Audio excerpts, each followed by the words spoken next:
Bonjour à tous. À l'invitation du président chinois Xi Jinping, le président Félix Tshisekedi de la République démocratique du Congo effectue une visite d'État en Chine du 24 au 29 mai. La République démocratique du Congo est un pays beau avec un peuple chaleureux et amical, avec un grand potentiel de développement. L'amitié entre la Chine et la RDC a une longue histoire. Les deux pays ont obtenu des résultats fructueux dans les échanges et la coopération dans divers domaines et ont établi un partenariat stratégique de coopération gagnant-gagnant avançant main dans la main sur la voie du développement commun. Le gouvernement chinois attache une grande importance à la coopération éducative entre les deux pays et accueille un grand nombre d'étudiants congolais pour étudier en Chine afin de promouvoir le développement amical des deux pays. Aujourd'hui, j'ai invité une étudiante de la République démocratique du Congo à nous faire part de son histoire avec la Chine et à parler de ses aspirations. Bonjour mademoiselle. Bonjour, mademoiselle. Pourriez-vous vous présenter brièvement? Ok, je m'appelle Fenela Mbaka, je suis étudiante à Chiura University en relations internationales, en master relations internationales. D'accord. Depuis combien d'années êtes-vous en Chine? Ça va bientôt faire 7 ans parce que j'ai fait ma licence ici en Chine. Là, je suis en train de faire mon master.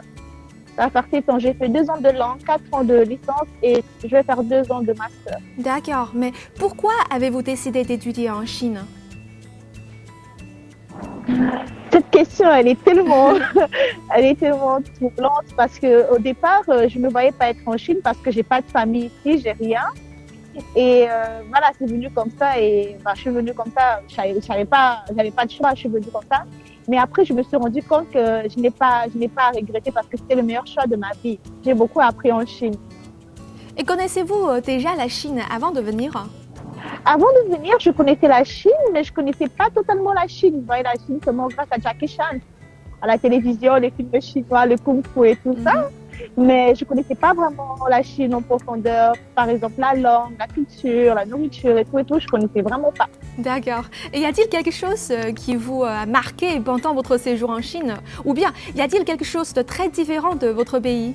Il y a beaucoup de différences parce que il y a beaucoup de choses aussi qui m'ont marqué en Chine. D'abord, c'est que la culture congolaise et la culture chinoise, il y a des similitudes, mais c'est pas tout à fait pareil. Par exemple, il y a la différence, par exemple, sur la nourriture, on a à peu près les mêmes aliments, mais la façon de faire, la façon de cuire les aliments, elles sont pas pareilles. Et même l'accoutrement aussi, on a nos propres vêtements aussi au Congo. Et la culture, on a quand même quelques similitudes. Par exemple, pour le mariage en Chine, il y a la dot, et en Afrique aussi, on a la dot. Voilà, mais après, à part ça, il n'y a pas trop de similitudes, si je pourrais dire. Et les choses qui m'ont marqué en Chine, c'est la population chinoise. Les Chinois, ils aiment étudier, ils aiment travailler dur. Comme ils disent, toute leur vie sont en train d'étudier et ils travaillent très dur. Je suis tellement fière des Chinois. J'aime bien comment ils travaillent. Et la visite du président de la République démocratique du Congo en Chine apportera davantage de coopération et d'opportunités pour les deux pays. Alors, quelles sont vos attentes pour l'avenir de la Chine et la République démocratique du Congo? En tant qu'étudiante de relations internationales, comme j'ai dit dès le départ, j'attends beaucoup en fait. Comme vous avez dit dans votre introduction, la Chine et le Congo, on a une relation de plus de 50 ans d'amitié. Et c'est vraiment beaucoup. Et j'attends beaucoup. J'attends que les projets que nous avons signés, les accords qu'on a signés avec les différentes compagnies, avec l'État chinois, ça peut se réaliser pour que les deux pays aient des bonnes relations, encore mieux, une meilleure relation et encore beaucoup plus de partenariat et beaucoup plus beaucoup plus d'investissement et tout ça. J'attends vraiment beaucoup de choses. Je sais pas comment expliquer, vraiment beaucoup. C'est immense. Et dans quel domaine pensez-vous que les deux pays peuvent approfondir leur coopération? Je pense que dans le domaine, par exemple, aujourd'hui, j'étais accompagnée de la Madame ministre de Mines. On est allé voir des différentes compagnies chinoises. On a très bien discuté et je pense qu'on va recommencer à voir la technique win-win que les Congo et la Chine se retrouvent aussi sur les secteurs miniers parce que nous, le Congo, on a les mines et vous avez la technologie. On peut travailler ensemble et développer notre amitié et s'aider. Oui, la technologie se développe très vite récemment.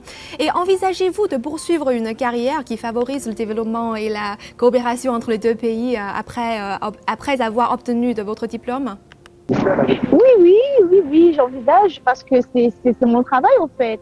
Je pense que parce que j'ai étudié en Chine et je suis congolaise, je dois faire quelque chose pour aider les deux pays parce que la Chine, c'est comme mon deuxième pays. Je suis venue en Chine, j'avais 18 ans.